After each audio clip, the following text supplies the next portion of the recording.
But probably the most exciting moment of the evening was in the hallway outside afterwards, when a woman with the lesbian Avengers, I think, started repeatedly screaming at us something along the lines of, "In 10 years, your kids will be ours." By the way, it has been 25 years or so now, and they still don't have any of our kids or grandkids.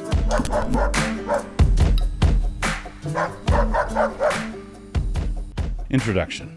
Allow me to write, if I may, a little bit about some of the doings in our little town. The proleptic tone was set many years ago in one of our earliest culture war clashes.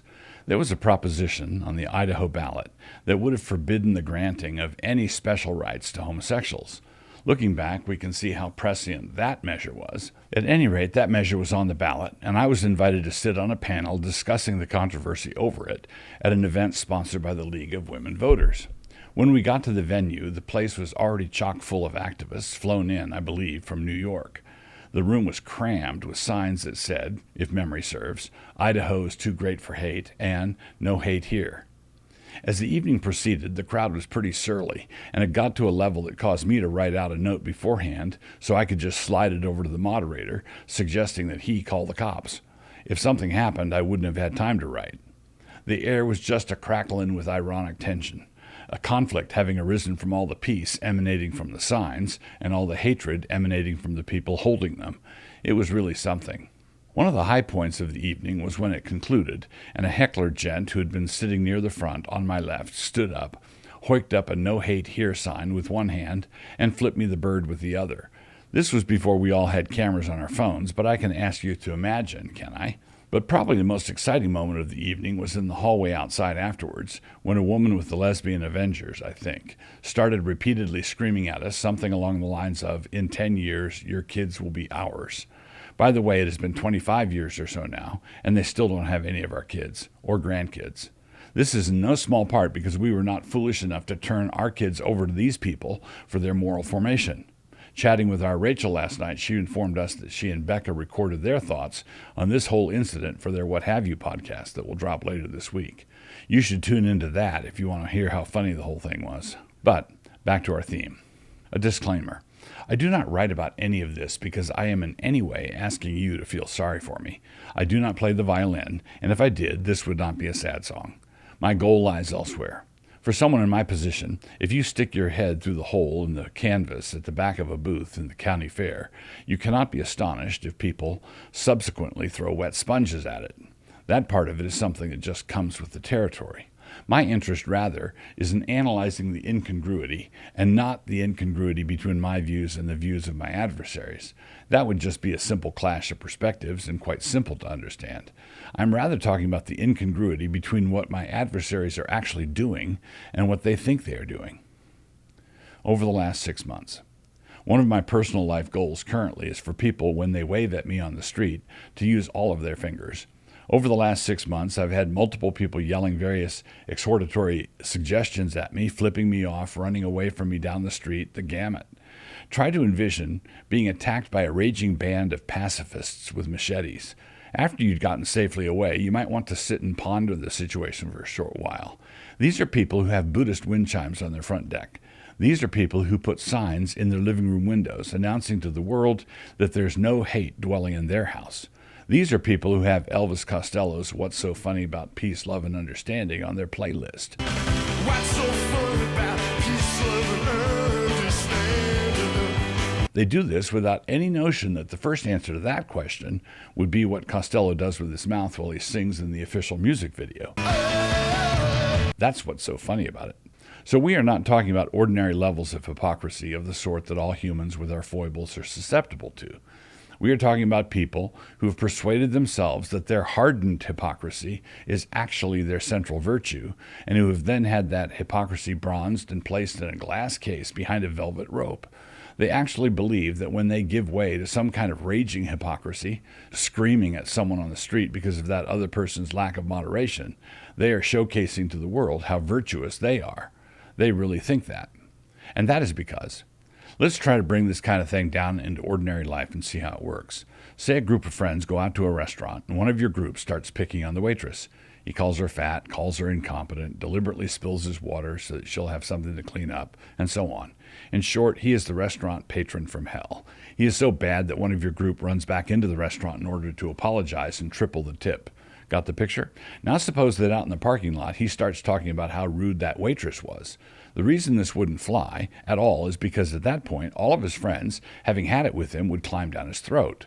In other words, he would venture his insane opinion, and there would be absolutely no social reinforcement for him.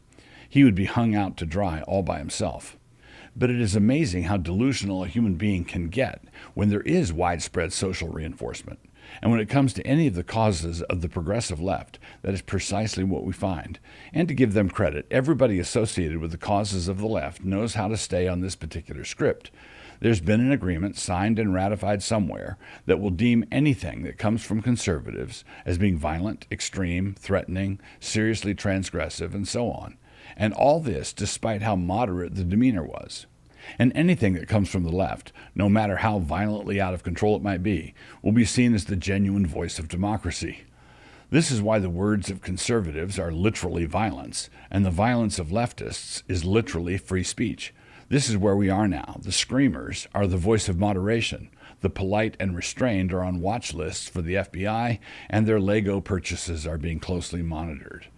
So the real culprit in this social insanity is that broad agreement running in the background to treat the same kind of behavior in completely different ways, depending on whose agenda is furthered and who's retarded. I mean, think about it. Everybody is still in all of a doodah over the January 6th unrest at the U.S. Capitol. President Biden has said it was the worst attack on democracy since the Civil War. I see. And what was it when protesters occupied the state capitol in Wisconsin a few years ago over their grievances from the left? Oh, that was solidarity. That was democracy. That was the voice of the people. That was different. Back to our little town. I have said for some years that what is happening in our small town is a microcosm of what is happening all over. I still believe that is true. But there's one significant difference. What we see happening in many places is this. Blue states are becoming unlivable, and as a consequence, people are fleeing them in droves. But many of them are failing to wipe the blue off their shoes as they settle into their new residences. A number of these people are not true refugees. They are more like carriers. Boise is a case in point. Idaho is one of the reddest of red states, and yet Boise is going purple. And why is Boise going purple? Because of all the people fleeing the blue. But what they are actually doing is fleeing some of the more egregious elements of the blue, while failing to recognize that the blue stuff they still like and want to bring with them to Boise is simply their old dystopia in seed form. They opted for the surgery to take out the big tumor, but they don't want the radiation treatment that will nuke the rest of it. Here in Moscow, it is different. Moscow is going purple also, but from a different direction. For many years, Moscow, a sleepy little college town, took pride in being a small blue dot in a very red state. How red was the state? There was one election a number of years ago when in all the contested elections throughout the entire state, no Democrat won anywhere. But in Moscow, because we were a university town where people know how to operate Xerox machines and all, we were above all those troglodytes out in the boondocks. You know, the ones feeding us all.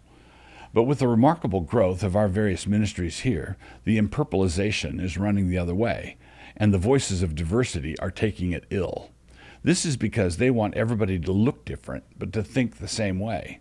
They want us all to look like a Shutterstock photo of a very diverse executive team for a woke corporation somewhere. Wheelchair, check. Black guy with dreads, check. Cute Asian girl, check. Middle-aged white guy in the back, check. But who are all standing compliantly in front of the rainbow flag. There are many layers of irony in all of this. One of the layers is this observation, my closing thought. Because the city of Moscow has been treating us the way they have, psalm sing arrests, selective and illegal stickergate prosecutions, irrational outbursts on the street, and so on, and because we have shown absolutely no intention of backing down, the progressives of Moscow have made this little town of ours, I almost said theirs, one of the most attractive destinations in the country for conservative Christian immigrants. And by conservative Christian immigrants, I mean the kind with 7 kids. I've never seen anything like it. So the irony is that the driving engine of all this empurplement is the driving engine that is painted bright blue. Am I afraid of giving the whole thing away by talking about it in public like this? No, not at all. I think we are past the point where any of that matters.